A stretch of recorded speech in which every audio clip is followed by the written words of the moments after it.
Référence TV, la chaîne de l'innovation. J'ai répondu à cette invitation pour la bonne et simple raison que le thème choisi est un thème d'actualité.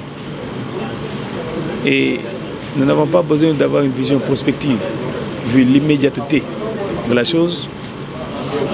Quand j'ai dit cela, j'ai fait allusion à l'exploitation du pétrole et du gaz avec l'ensemble, je ne dirais pas des conséquences, mais des effets qui vont avec.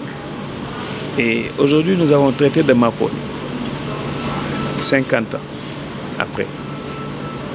Et si Mapol a vu le jour, c'est la conséquence d'événements dramatiques qui ont eu des conséquences néfastes sur l'environnement que les Nations Unies se sont réunies et ont eu à prendre des initiatives pour dire comment il faudrait arrêter cela pour que pareille catastrophe ne se reproduise.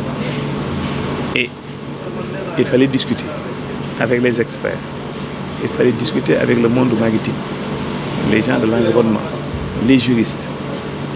Et on est parvenu en 1973, d'abord, à initier les fonds baptismaux et à finaliser l'ensemble des annexes, annexe 1 jusqu'à annexe 6, en 1978.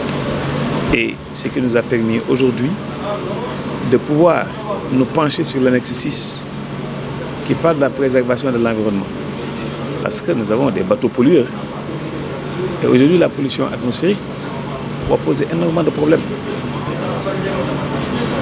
Nous en avons au niveau des plateformes. Nous avons au niveau des navires. Et l'ensemble de ces navires qui viendront pour transporter le gaz et le pétrole doivent être des navires vertes.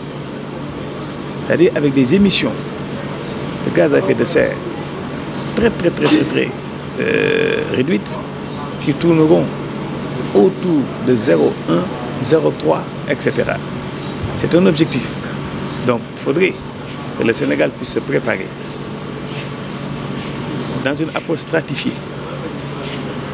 en mettant en place l'ensemble de ces commissions pour discuter, pour avoir notre propre stratégie et aussi de concert avec le ministère de l'Environnement.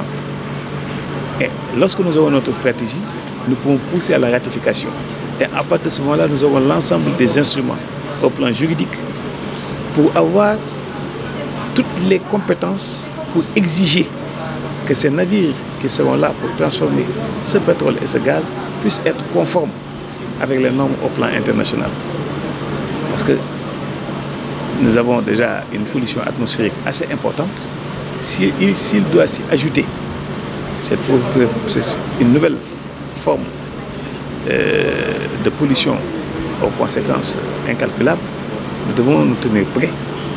Et c'est l'occasion que j'aurai pour pouvoir saluer votre initiative, vous encourager et vous dire que j'ai été extrêmement attentif à ces travaux. J'attends les conclusions et rassurez-vous que le gouvernement sera à vos côtés parce que vous avez pris une initiative, on a eu des résultats, mais il faudrait accompagner ces résultats et ces conclusions parce que les bonnes résolutions, c'est ça. Je m'appelle lieutenant Maria Mandia, je suis la vice-présidente de l'association sénégalaise des officiers de la marine marchande qui organise une conférence nationale dédiée à la journée mondiale de la mer. Et le thème choisi aujourd'hui est celui de l'Organisation maritime internationale, c'est-à-dire Marc Paul, 50 ans après Marc Paul, notre engagement continue. Oui, comme l'a si bien dit le ministre, c'est un thème qui est d'actualité par rapport à l'environnement maritime d'aujourd'hui, qui évidemment nous fait penser à l'exploitation prochaine du pétrole et du gaz, nous a appelé à réfléchir à de tels thèmes. Voilà, pour enrayer cela, la Convention Marc Paul nous en parle. Donc le Sénégal a ratifié 5 de ses annexes et il y a 5 de ces annexes 6, donc le 6 sera bientôt ratifié comme l'a dit le ministre. C'est pour ça qu'on a organisé ce genre de réflexion pour exposer au public les règles et les approches à mettre en place pour que de tels problèmes ne se posent pas. Référence TV, la chaîne de l'innovation.